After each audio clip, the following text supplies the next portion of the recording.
Hi, everyone. I'm Dr. Ryan McGue, head of the Department of Communication and Media at the University of Northern Iowa.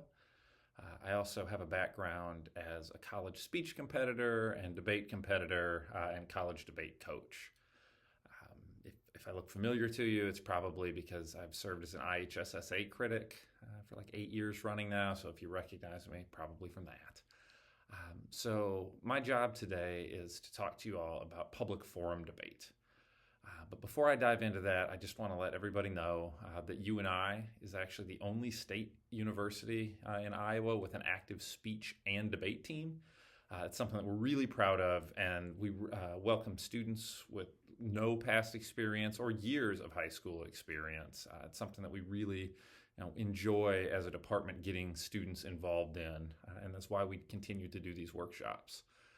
While many of the students who come and compete for us are competitively successful, we see the value of participating in our teams being more about equipping students with the skills to speak well, to critically analyze arguments, and to develop the skills that they need to be difference makers in their jobs and in their communities.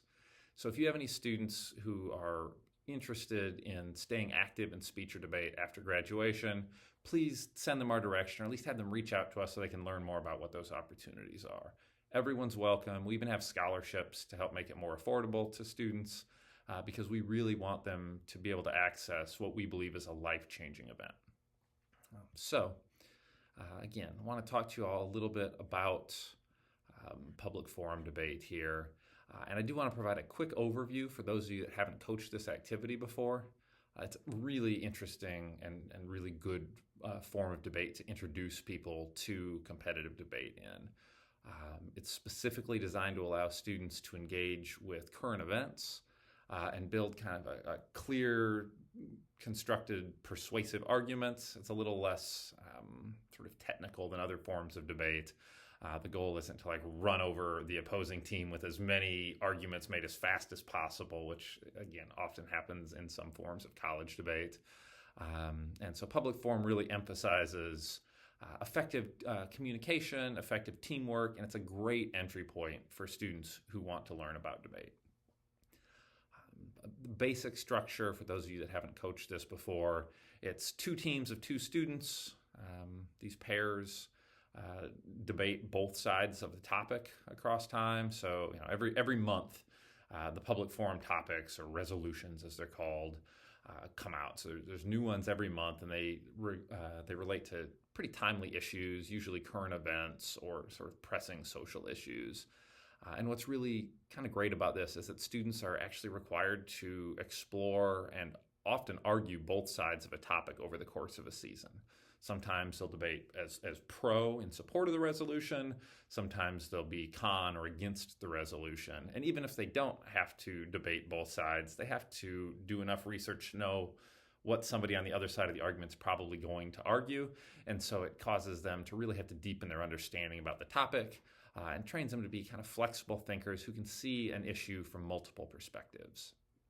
So a full round of public forum includes several key parts. There's the constructive speeches, rebuttals, crossfire segments, and then what's called the final focuses. In the first speeches, the constructives, each team kind of makes their main case with claims and evidence, and they explain the warrants or the reasoning why that evidence supports the claims they're making. They build the case around research that they've done on the topic. So they not only have to figure out how to effectively communicate that research, but they have to go out, engage in research, develop the research skills, and sort of figure out what are reliable sources to create the foundation of their argument. One of the unique features of public forum is the crossfire segment.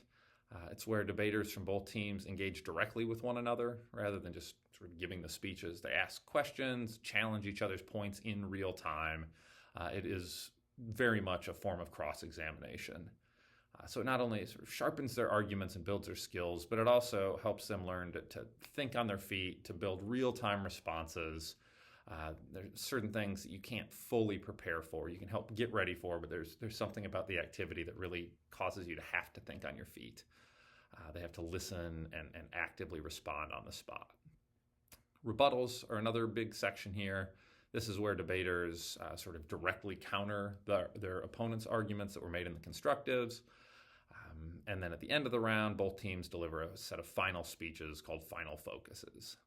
These are brief speeches designed to remind the judge of kind of the most important arguments, try to convince them to vote for this set of arguments rather than that set of arguments.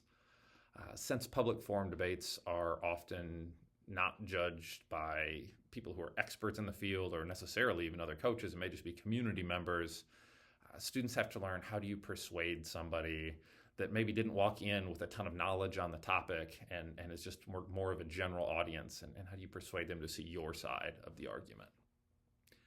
There's a lot of good reasons to get students to participate in this. I think you can probably hear them so far in this video, and you'll get more over the course of this workshop.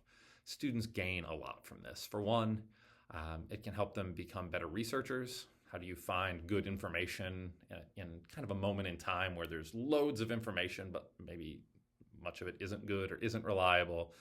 They learn how to be critical thinkers. So they have to not only gather evidence, but they have to evaluate it, figure out what is credible, and then how do they make those things sort of fit together to build an argument that would be persuasive to a member of the general public. Another benefit is just learning to work as a team, right? Learning to work in a collaborative way. Each student has that partner, so they have to work together to plan. They have to, sort of quickly communicate between speeches.